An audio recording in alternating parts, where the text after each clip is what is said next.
Hey yo, LAZ, man, this joint right here by Trust Moolah featuring your boy LAZ is called Paper. This joint is a blazer. That's a whole fact. I'm gonna put a link in the comment section where you could just click on that link and watch this whole video. You heard?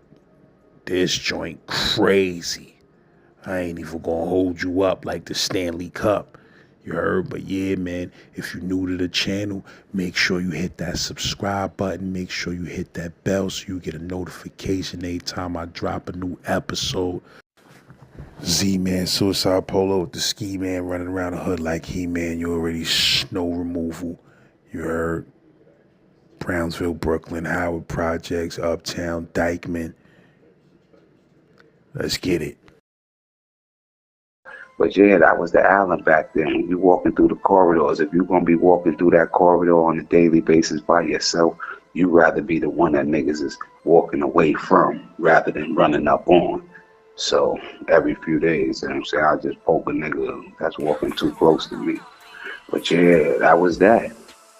He was sitting up on like a table. I sidelined this nigga. Yo, he had no chance. I'm telling you, about at least 5 blows landed before he hit the floor. I was slim. I was in top tip shape. I was probably like 170, 175, 2 eyes, nothing sagging but my nuts. You hear me?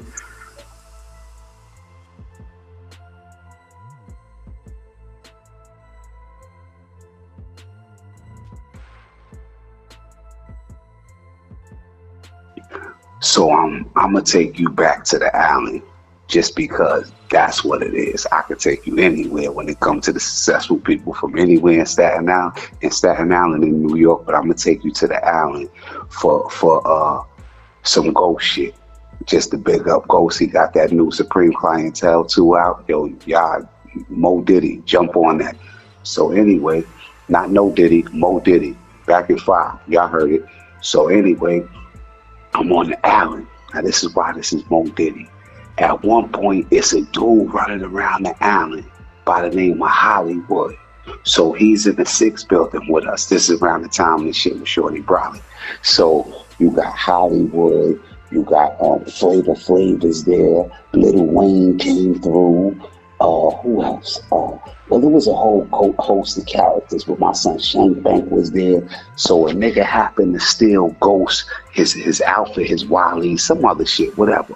He snuck theft the shit from out of Ghost property or whatever the case may be. And I was in the 6th building at that time, Shank Bank and I. We got rest in peace of Shank Bank, you know what I'm saying? This is like one summer before Shank Bank got unalived. So anyway, we all in this rest in peace confidential was there. This was the summer that confidential got unalived. So anyway, we up big body bright and shit. We up in the 6th building and a motherfucker sneak thief goes for some shit. So you know, in the realm of the prison jail system, New York State, anywhere, this person makes his legacy, part of his legacy, off of stealing ghost shit, right? So I end up, years later, I end up in the 4 building with this dude. I end up in the 4 building with him. Now, I'm trying to put this right to not offend the LGBTQ community, as well as to humanity. I'm giving all honor, just so y'all know, all honor and not, but all honor that I can give to the gay agency. Big up to the gay agency. Big up to y'all. Y'all need y'all. So I got to tell this story the way it was. It was a gay dude by the name of Hollywood who stole ghost shit. Now, it was 2 famous Hollywoods on Rikers Island. Crip Hollywood, who's one of the first Crips to claim openly on Staten on Rikers Island, and then you got Hollywood, the notorious boosting. I don't know how to say it without being offensive, but gay brother or whatever. He's openly gay. 2 snaps in the circle, Z formation flow. You heard? So you got Hollywood, that Hollywood. A lot of people know him. He's famous. So not only is he famous for being one of the most notorious boosters, I believe, from Brooklyn. I'm not sure where he's from, but his name ring bells. But now he adds to his stature that he done stole ghost shit. And I'm ST from SI. So that shit was, I was in the building with him when the shit happened. So I end up in the 4 building with him. Years later, I'm talking about years and years later. And he was a cool dude, you know what I'm saying? I'm running around the building hustling, everybody running around hustling, we selling whatever we selling throughout the C-74 or whatever. Ebron is working. Before this is over, I want to go back to Ebron. So anyway, Ebron is working. So I'm working in the kitchen or whatever, and I'm an adolescent. But this Hollywood nigga's a grown ass man, and if I wasn't, I was still an adolescent. He's a grown man, even though he's gay, he's still a man. And he's sitting in there telling mad war stories about stealing ghost shit, niggas praising them for that. But I'm ST from SI. Like, I can't just let this nigga sit there bragging about robbing the big bro. Oh, pardon self, what he had supposedly stole? He stole some wallabies, a leather coat, everything that Ghost got locked up in. You know that nigga going to court and going to jail. If he know he going in there, you know he going in new clothes from top to toes. I don't give a fuck whatever it is. You know Ghost, if he got to make an appearance somewhere, you know Starkey Loved One, he gonna be in new clothes from top to toes. Let me tell a story. He was choked up tight in the white on white and the cocoa front that was down. You heard? I don't know what was in that man property. I just know Ghost be fly. And the nigga swapped his shit out on some sucker shit, not even on no taking it from him. When you come through, you know the process last. All of your property get put in them little yellow bags in reception. And then the porters that work in the reception area transport one big load at a time worth of property down to the basement. And then from there, a truck come get it and take it to a different storage facility where you would just wait, or maybe in the facility, in the basement of that facility. And when you come back to get your shit, they simply send a van to that jail. They go to the basement, look up the tags of what you had, and give you what you got locked up in. You could give your peoples the receipt for whatever. But a lot of shit get lost on the way from, so they just swap bags out. They might have a whole nother bag with all your information on it filled out already. And as soon as the CO turn his head 1 second, your bag get thrown over there with all the shits that's empty under a bunch of empty shits. And then that shit that's filled with more state clothes, whatever, filled with bum nigga clothes, get vouchered in your name. So he's bragging about doing it just like I just explained to you. You hear me? And I'm sitting there like, yo, that's one of my friends' older brother. That's a dude who I call a friend. That's his older brother, regardless of what happened between him. I'm Staten Island to the, I sidelined this dude so hard last. I sidelined this, he was sitting up on like a table. I sidelined this nigga. He had no chance. I'm telling you, about at least 5 blows landed before he hit the floor. I was slim. I was in top tip shape. I was probably like 170, 175, 2 eyes, nothing sagging but my nuts. You hear me? Yeah, I'm just giving you a little pause to put the council one baby in there. You heard?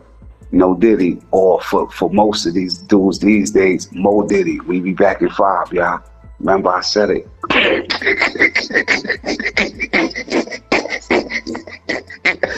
Yeah, so I sideline the dude. Boom, boom, boom, rough him up, handle him, slam him around. Old school beat down. And I apologize because that's all I really got right now is these type of stories. Then, nigga, who you think you? Old school punch with each syllable beat down. Old school beat him up, punch jump up and get beat down flow. You hear me? Wild him up real quick. Talk to him. Yo, stop bragging about that shit while I'm in the building, nigga. Stop bragging about you still a man. You still a man, nigga. If you would have started winning, that's what you would have yelled at me. I'm still a man. So listen, watch your mouth when I'm around. Don't be talking about my big brothers like that. My name is ST. I'ma tell a story that I beat and stomped all over you for bragging about that shit in front of me one too many times. And that's how that went down, you heard? Now, at the time, did you know Ghost personally, or just was straight up because Nah, it was a Staten Island thing? Nah, I knew Ghost way before I went to prison, bro. I can't say that I ever had any, like, at that point, I never really had no real interaction with ghosts. I was in the trailer with them. I was in the trailer with him when they was filming Cream and Can It Be So Simple. I was over there, but my connection is more to Park Hill niggas, like Park Hill Wu-Tang members. Ghost, this is another thing I respect about him. Ghost was conceited and cocky before the industry. That always been him, and he always had a right to be that. You know what I'm saying? I don't have to like clout chase, or I'm just speaking my life, my own truth, not even my truth. I'm just speaking my life to y'all, yo, and the way I see things. I got one eye left. I'm still watching. Y'all know that. But yeah, so I knew his little brother. His little brother's my man. Like his little brother was in my school, same grade as me and everything. You know what I'm saying? So that's the way I looked at it. You violating my man's older brother, nigga. You tripping, bro. I don't give a fuck who you, nigga. I don't give a fuck if your wrist is limp and 3 snaps in a circle, 3 Z formation. I don't care about none of that. You a man. Stop talking about my peoples like that. Because once I leave Staten Island, I gotta represent the whole Staten Island, whether I like it or not. I'm ST from SI. So whether I want to carry that burden or not, that story would have been told that he was bragging about that shit in front of ST. And he did it one too many times, banking on whatever he was banking on. I don't know. Maybe it's all in my mind and he didn't even know who I was. But that's the way that story ended, with me mauling all over him. We was in the kitchen working in the back, so nobody came to break it up. I beat that nigga up until I finished saying what I was saying, asked him if he understood what I was talking about. He said, yeah, he's sorry, and we went back to work. Because my shit was just coming to pick up the Cambros. This when they was feeding us all on our niggas couldn't even go to. They shut the mess hall and the 4 building down. It was popping so much. They shut the mess hall down. So we had to go pick up big Cambros and like big they big coolers, but they keep stuff warm. Hot boxes, what they call, like 6 hot boxes to each house for motherfuckers to eat right there in the day room area. And they built pantries onto every gallery, every house or whatever, so that they could feed dudes right there. And we used to have to go and get the food. That's boom, shit, like things of that nature or whatever. So you know the niggas who run the crib, if they not lazy, they taking them jobs that they can move around to jail, or they going to delegate certain dudes. Yo, you take that job, you take that job. So I can't stand still. So that was my gig or whatever. What you was about to say about, you said you was going to get back to Ebron? So yes, right, I fucked up bad, lads, you hear me? I was talking about him, my head is fucked up. I was making him another CEO in my mind, you heard? He is the dude who hired me in the barbershop when I couldn't cut hair, you heard? It was Money Will. And Money Will used to let them beat me up. But Ebron stopped working in the box. I don't even remember if he worked in the box, but it's another dude that was there with us. And he let me and that brother work in the, I'm scared to say the nigga name because he could take the story. But he let both of us work in the barbershop, bro. One day I was listening to one of his stories and I was like, yo, that's the wrong dude. That's not him. That's the nigga that let us work in the barbershop, bro. That shit was late. You hear me? Say, what building was that? A 4 building? Yes, he let us work in the barbershop in the 4 building. I had 2 jobs at that time. No, 3, because I tried to stay out the crib. I was working in the barbershop with him. I was working in intake, and I was working sanitation. I was in everything except for a casket. I was making money, bro. I was sending bread home on a visit like crazy. He let me work in the barbershop and I didn't know how to cut hair. And the other niggas could fight so good that he was zeking niggas and they wasn't saying nothing.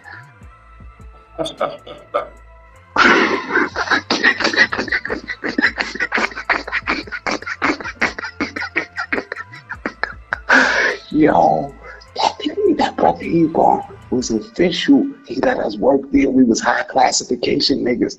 asking me, yo, he let us work there, high classification niggas. Yo, we was sentenced, but we was high classification. We was young, we couldn't sit still. He gave us a job, he gave us a gig, bro. I knew that he was somebody significant in my mind, but I'm so fucked up mentally. I've been stomped out so many times for being a fake blood, you heard? That I'm gonna put it on that at that time.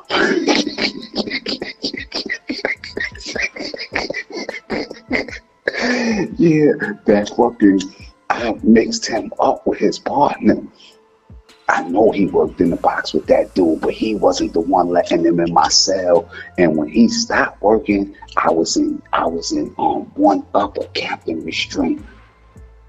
I was in one upper captain restraint. That means I can't even come into contact with another human being unless they sign paperwork saying that they all right with that without being handcuffed. If I'm going to the visit and shit from captain restraint, that means you're not in a box. You haven't committed any offenses lately. Nevertheless, you need one supervisor and 3 other COs to walk you handcuffed anywhere you go. And some niggas with the spit masks on it if they spit razors. And that was our status, and he still gave us a job. We used to have the captain and shit once he gave us the job, they used to let us out without the captains and all that. At first, they used to still walk us to work. He like, yo, y'all making it hot. And they let us walk from captain restraint. That's the only place we could go without fucking mad COs mobbing with us. After that, they just started trusting us. They just started trusting me, and I just started walking through the hallway, stabbing people.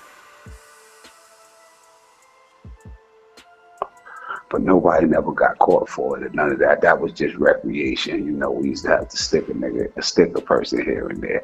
But yeah, that was the Allen back then. When you walking through the corridors, if you're going to be walking through that corridor on a daily basis by yourself, you'd rather be the one that niggas is walking away from rather than running up on.